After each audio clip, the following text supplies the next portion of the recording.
Hi, I'm Michelle Cooper, and welcome to my studio. Today's project is making a watercolor greeting card.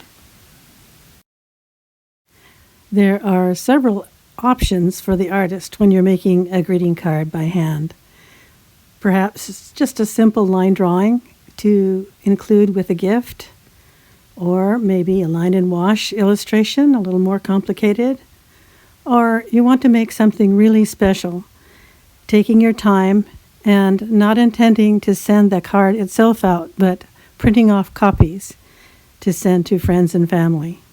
In this project, the little cozy house might be one of the things that those who don't draw very often find difficult. So you can pause it here and trace it off with tracing paper, or you can take a photo, then print it out to the size you want, and then trace that, and then put your tracing paper onto your 5x7 watercolor piece that you're going to make your card image out of.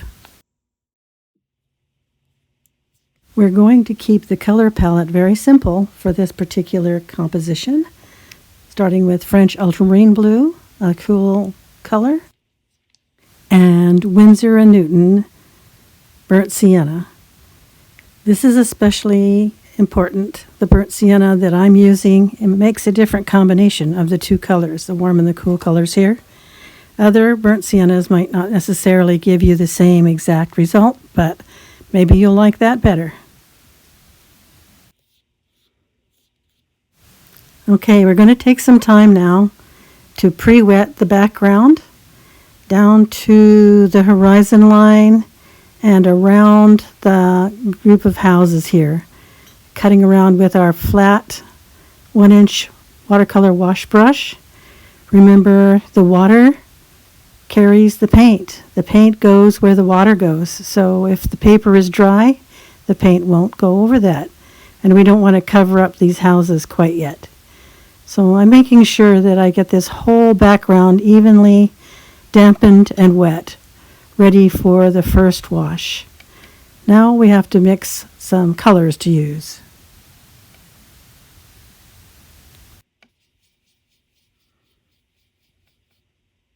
Now we're going to make neutral gray first from the warm and cool colors here, ultramarine blue and burnt sienna. To cool that neutral gray down, we'll add a little bit more of the blue, and we'll get sort of a bluish gray,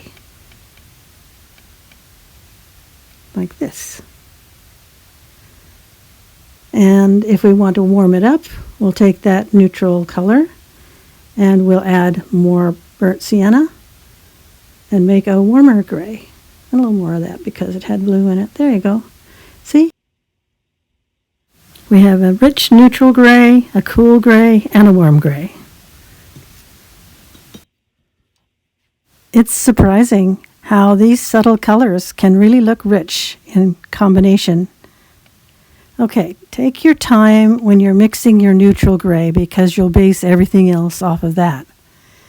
A little bit more of ultramarine blue, a little bit more burnt sienna until you get it just the right neutral you're looking for. We want a dark mid-tone because the paper is still damp, so that will dilute what this looks like when it gets dry. But we're keeping it cooler at the very, very top here and overlapping each stroke so that they blend together on this damp paper. Now you can see some brush strokes at this point, but I'm not being too careful about that just yet because the paper is still damp. So, and I have it at an angle, about a 1-inch to 2-inch elevation at the top of the board. Now I'm just adding plain water at the bottom of this. Careful as I come next to the buildings and cut around those with my flat brush here, which makes it easier. And I don't worry too much about how the background is looking just yet. I want to be sure just to get the edges right on these buildings because they're the focal point of the painting. Okay, I don't think I'll put that little stovepipe in over here. I think I'll make this into a chimney instead. Oh, you know, this washi tape is pretty delicate.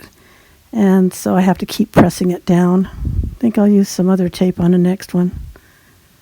All right, just keep on blending in until you get a pretty nice looking background.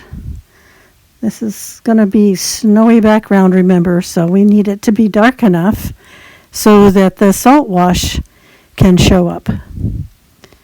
The granulation of these two color mixes makes it nice weather look too.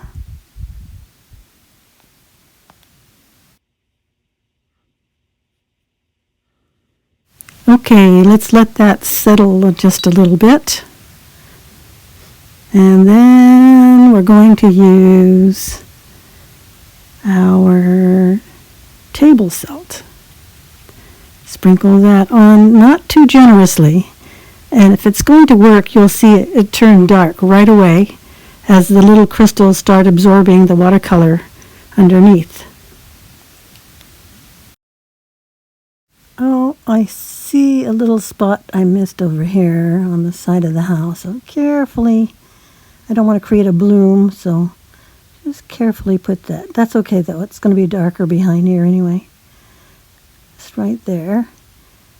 It's not a good idea to paint back into the wet salt wash. Just let it work its wonder. But I can put a little dimension in the snow on the roof.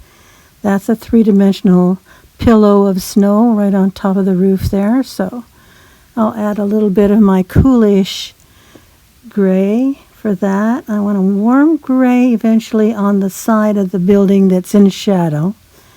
A warm building looks more inviting, I think.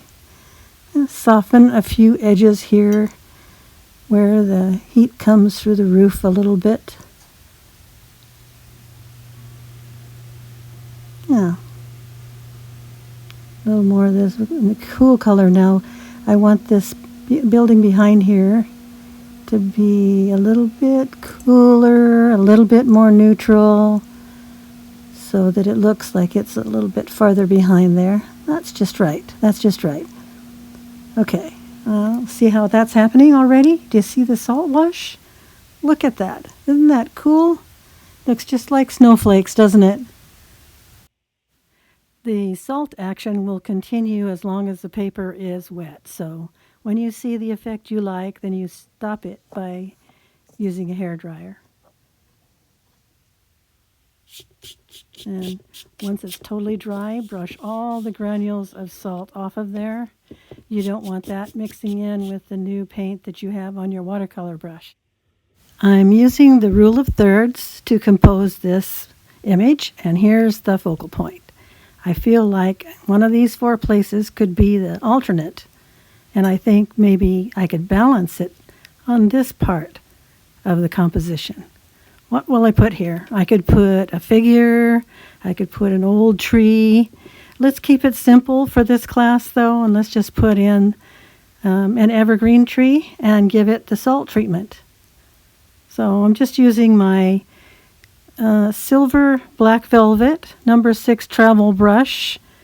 It's very expressive, and I can make kind of a cooler, bluer, kind of semi-neutral color here, starting out with a lighter tone and then adding in some of my neutral gray for the shadows. Has to be dark enough if I want to try the salt effect. So I'm just doing this on a separate piece of paper to try it out and see if that would work in this composition.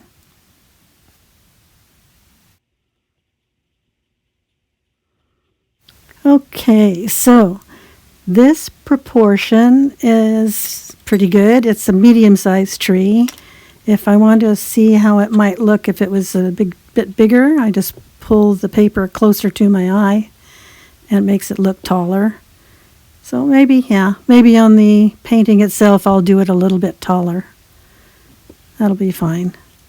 Now, salt, while it's still wet. Now, this is going to be painted on top of the background, which already has a salt wash and then been dried.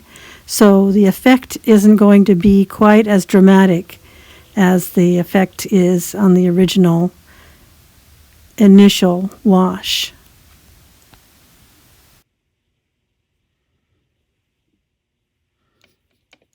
Okay, so let's do it. First, we've got to mix a considerable amount of pigment here compared to water, because this is going to be a foreground element and I want it to be more colorful and darker. I'm kind of measuring how big I want this tree. I wanted it to be a little taller than the practice piece I did. So let's put this on here just lightly. And as I get down to the bottom, I'm going to leave some white spaces for extra snow on the lower branches of the tree, I think. And I have a trick for getting a similar effect at the very top here, where it's not possible to reserve any white paper. Okay, let's leave those spaces. Doesn't take much. This is a pretty small piece of paper. Okay, there. Now, rinse out my brush here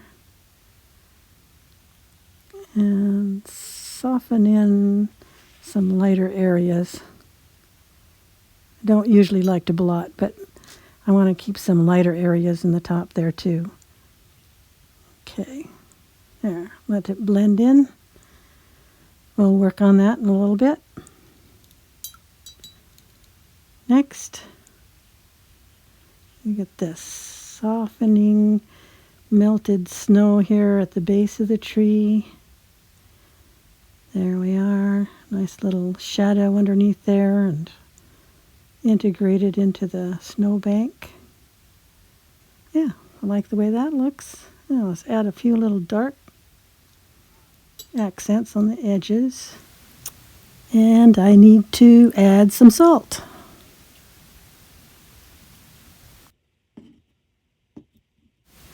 Once you see the effect when it's dry, you realize it's more subtle than the background. Now, it's important to get the feeling of where the light direction is coming from, particularly on the house. So I'm thinking the light will be coming from the upper left. It's this kind of weather, so it's somewhat muted as well. So I'm going to mix up a nice mid-tone light, kind of a mid-tone here for the side of the house. Remember, I mentioned that I wanted it to be a warmer version of our neutral, semi-neutral colors to give the feeling of warmth for the house. So I'll put, this looks pretty dark, I know, but it will lighten as it dries. And I still want it to be dark enough to show a snow effect as well. Now underneath there, that's the little wood pile that I'm going to keep light for now. Let's see, over here, the shadow side of this house. I'm going to end up putting more color on the big house, I think, and warmer. Yeah, let's just drop it in while it's still damp. That's better.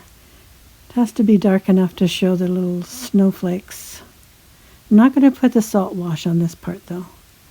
I'm going to do something else. A little darker here. Okay.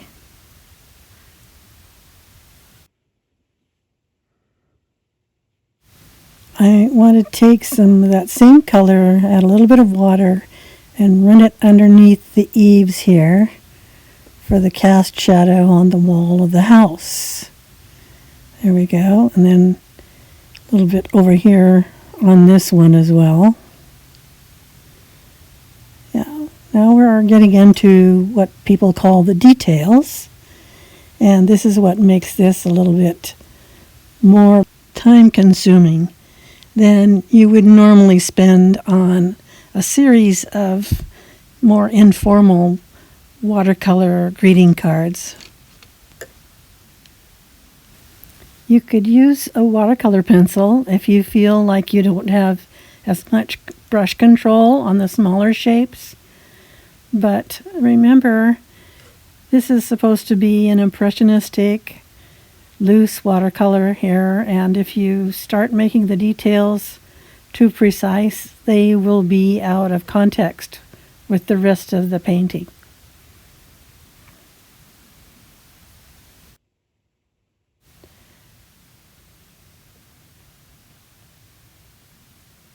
Okay, let's just let that dry for a minute. Now let's see. I can't put the windows in yet because those shadow washes are still damp. Let's go to the chimney. That needs to be a brighter color, so that's going to be almost pure burnt sienna. Paint the shadow side.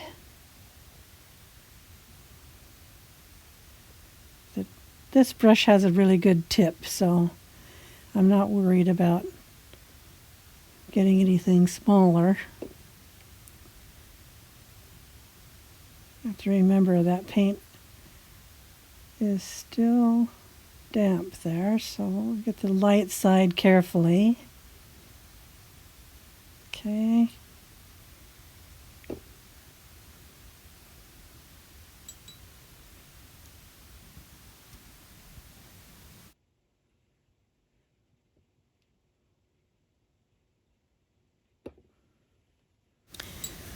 All right, now the chimney will be warm and the snow will be melting. This is also the shadow side, cast shadow from the chimney, and then usually along the ridge there's a melted snow, a few patches where maybe the room underneath is warmer. So now let's chop this down a little bit. That's a bit tall for a chimney on the small building there. So let's see. Let that dry for a minute and we'll go to the wood pile. So I'm going to use some darker, more neutral shapes here for the parts of the wood that you can see with the snow-covered wood pile. And this is one of those things that you do in your area of interest that draws the attention. That tree over there is pretty dark and isolated right now, so I want to make sure that there are more interesting shapes in the focal point. Okay, then maybe darken the top edge there of the snow. The building itself. And then I could use some little snow shadows, I think, the cooler, bluer shadows right here, maybe on the neutral side too, because I still want to keep your interest in the face of the building. Okay, now I want to continue working with these snow shadows, working around cooler, neutral variations of very, very pale tones.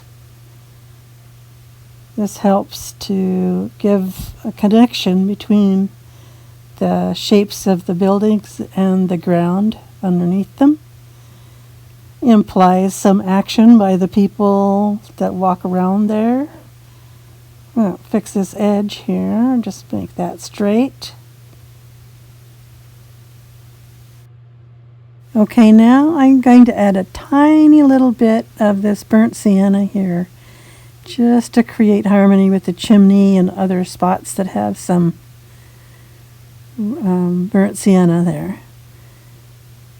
Mostly neutral and cool colors, though, in that wood pile.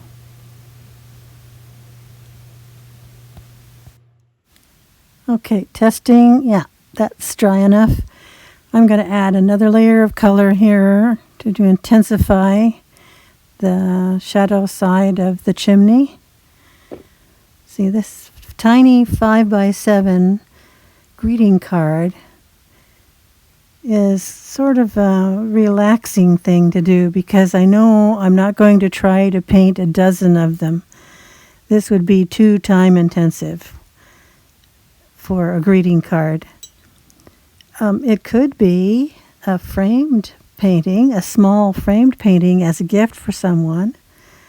But if you have the idea of making a winter greeting card set, maybe just relaxing like this with a single image, taking your time, making it a little more involved than just an illustration. That can be a satisfying occupation for you during the winter months.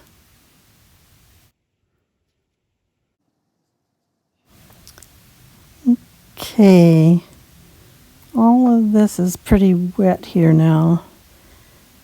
So let those little details dry. Let's see, did I get the salt off of this?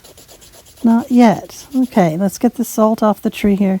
See, you can see a pretty good effect with the salt wash on the tree as well, and that keeps it in context with the rest of the painting.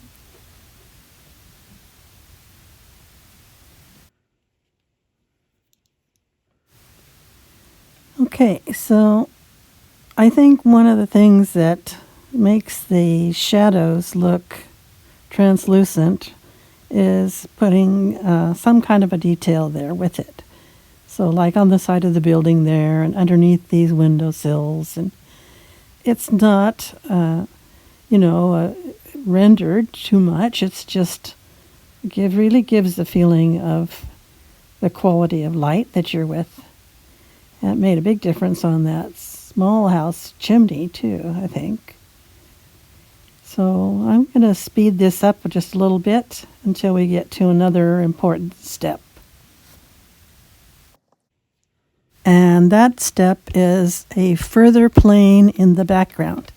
Now I think this could be just fine as a card on its own, but I'm thinking about the composition here, and I feel like I need another connection between the buildings and the tree.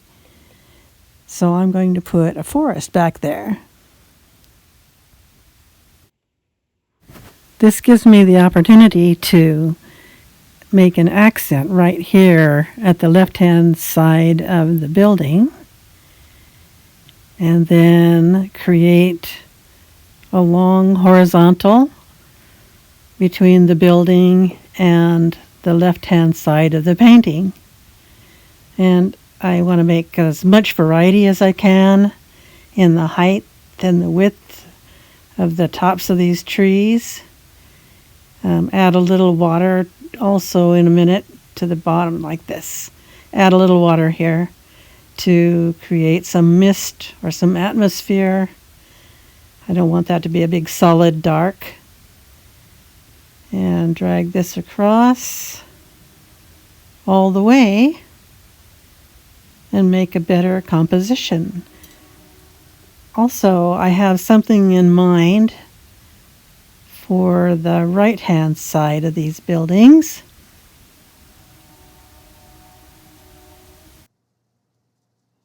Okay, so if I continue that forest on the right-hand side here, but when I get to the chimney, I'm going to paint around the smoke coming out of the chimney, see? Just using the negative space in the background and leaving the original color to show the smoke.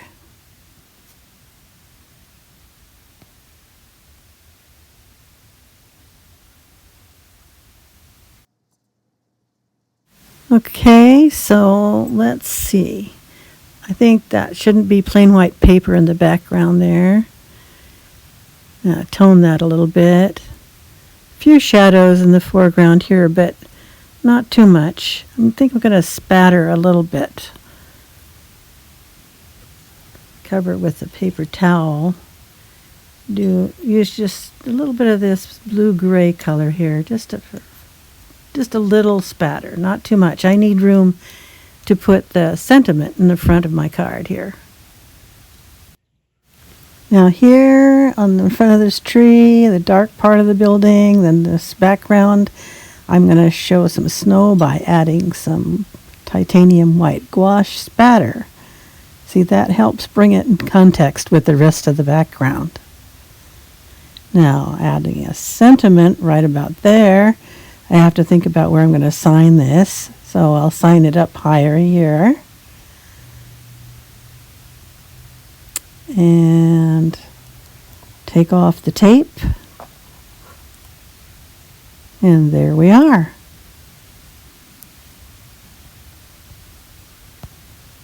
Now you can scan it and print it and size it to fit some nice stationery with a border card and an envelope. You can even have your image printed on watercolor paper and it becomes a frameable piece of art. And you can keep the original for yourself and frame it up. Most photo editing apps have a feature where you can add text for your sentiment, or you can handwrite it yourself if you want to. I trust you've enjoyed following along with this tutorial on how to make a watercolor greeting card from which you intend to print multiples. Thanks for watching. See you next time.